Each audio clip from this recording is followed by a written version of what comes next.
हिमाचल में उपचुनाव को लेकर जहां कांग्रेस और बीजेपी एक दूसरे पर आरोप प्रत्यारोप कर रही है, तो वहीं टिकट बंटवारे को लेकर नाराज अपने नेताओं को मनाने का सिलसिला भी जारी है। बीजेपी और कांग्रेस दोनों ही पार्टियों को भरोसा है कि उनके रूठे हुए नेता और कार्यकर्ता मान जाएंगे। कैसे, एक रिपोर्ट में आपको दिखाते हैं।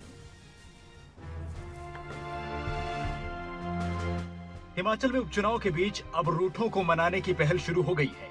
कांग्रेस और बीजेपी दोनों ही दल पार्टी छोड़कर गए नेताओं को घर वापसी करने की बात कह रही है।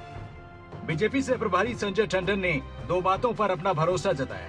पहला, जुब्बल कोटखाई में एक मुश्त इस्तीफा देने वाला मंडल जल्द मना लिया जाएगा।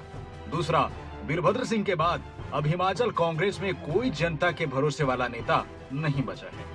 उन्होंने महंगाई के मुद्दे पर कहा है कि ये भारत की नहीं, अंतर्राष्ट्रीय बाजार की देन है, जिस पर जल्द काबू पा लेंगे।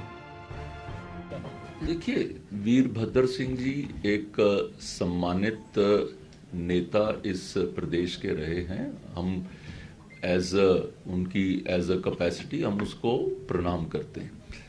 लेकिन वो जो व्यक्ति के ऊपर उसके ऊपर नाम पे उसका चुनाव लड़ना, उनके पास आप देखिएंगे कि उनके जाने के बाद जैसे बैंक्रप्सी ऑफ लीडरशिप कांग्रेस के अंदर विजिबल हुई है, मैंने उसकी तरफ इशारा किया है। और आगे उनका स्ट्रक्चर कहीं पे दिखता नहीं है। महंगाई का एक फैक्टर एक अपने किस्म का फैक्टर है। It is not a factor related to particular time, geography और कंट्री। It is a factor which is globally available. आप इस चीज को आप भी समझते हैं, हम लोग भी समझते हैं। आज ये फैक्टर रहा ही नहीं है। आप देखिए चुनाव के अंदर आपको कहां ये फैक्टर दिख रहा है। ये फैक्टर जो है, ये फैक्टर चुनाव में ही क्यों सामने दिखता है? ये फैक्टर आज तक वैसे नहीं दिखता है। बीजेपी से प्रभारी ने जुब्बल कोटखाई में चेतन बरागटा के समर्थन में इस्तीफा देने वाले सामूहिक मंडल की वापसी की उम्मीद शिमला में जाहिर की। उधर हिमाचल प्रदेश कांग्रेस अध्यक्ष कुलदीप राठौर ने अर्की में पार्टी छोड़कर गए नेताओं को घर वापसी का एक मौका देने की बात कह दी है। हर कांग्रेस पार्टी के कार्यकर्ता को टिकट मांगने का हक होता है, लेकिन जब पार्टी निर्धारित करती है कि किसे चुनाव लड़ना है, तो ये अपेक्षा की जाती है कि सभी पार्टी जन उनके लिए काम करे।